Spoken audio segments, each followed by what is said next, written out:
experienced tremendous joy when my son Daniel was married to Margalit Mizrachi in March in Jerusalem, Israel.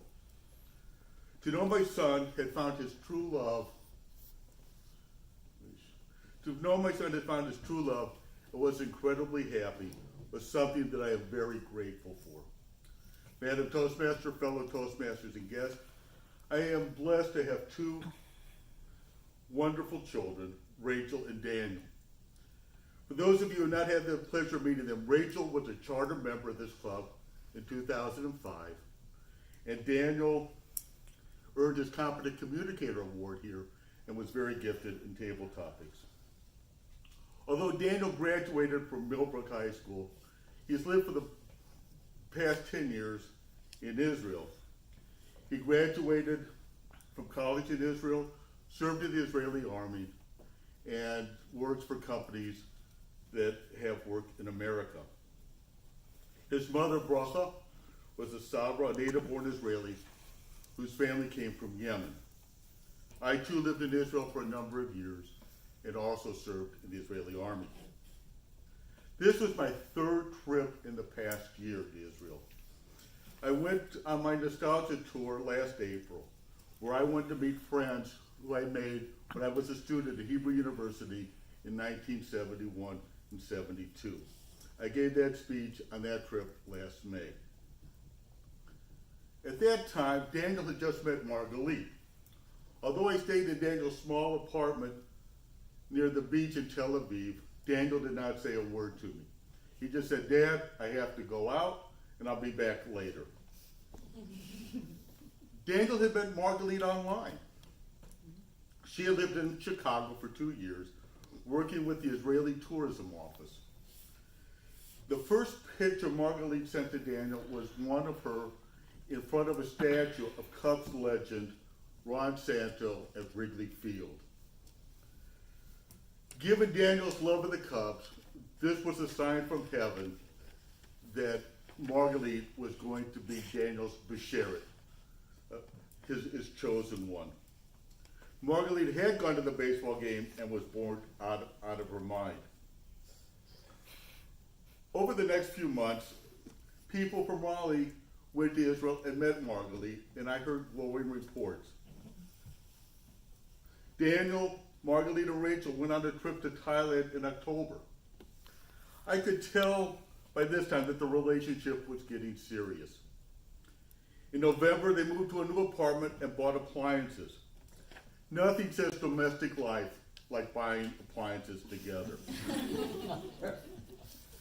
This seemed like the perfect time to visit them.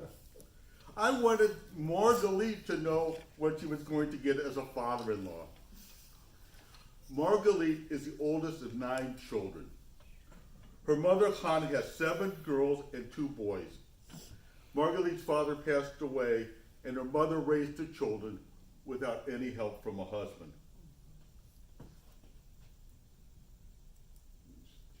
I took Margalit, Daniel, and her mother, Hannah, to a restaurant in Jerusalem near the Old City on a cold Saturday night at the end of December.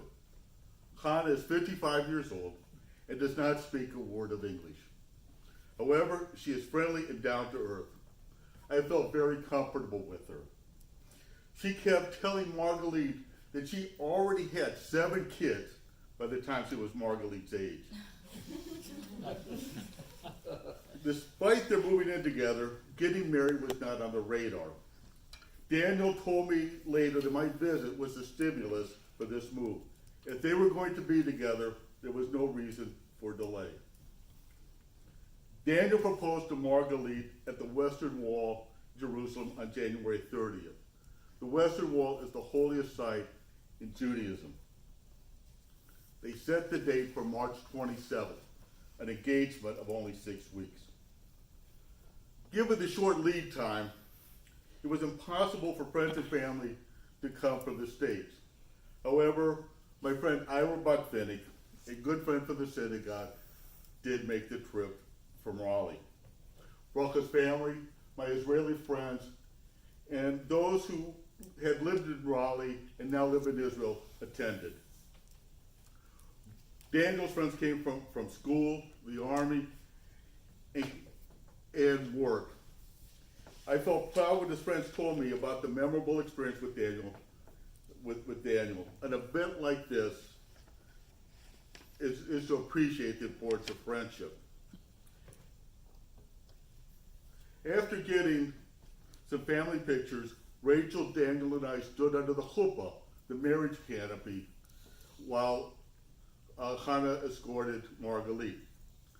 There are many nuances to a Jewish wedding that are far beyond the scope of this speech. Under the chuppah,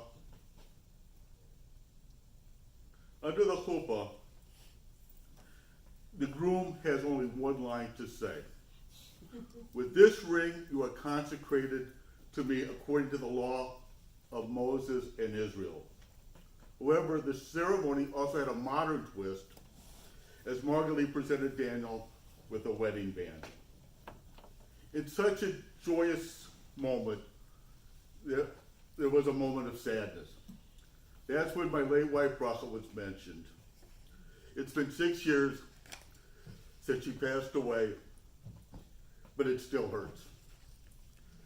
We knew she was watching from above, and a lot of her family was there to celebrate. Pain like this makes the happiness even more special. At the end of the ceremony, a glass cup,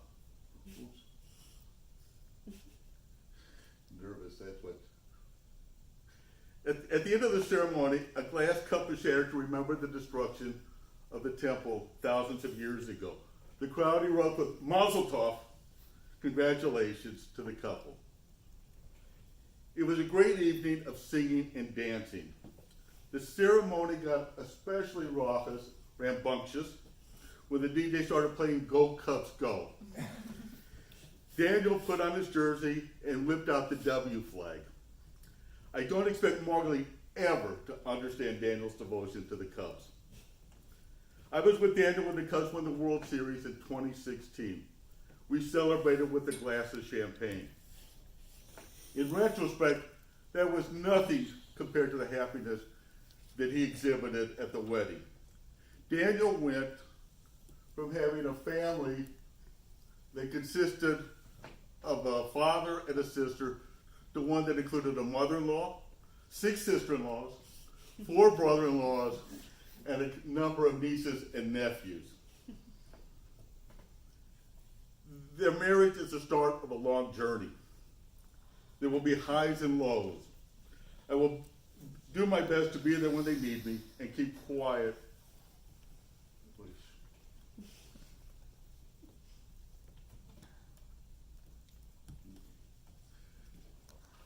I will do my best to keep quiet when they need, when appropriate.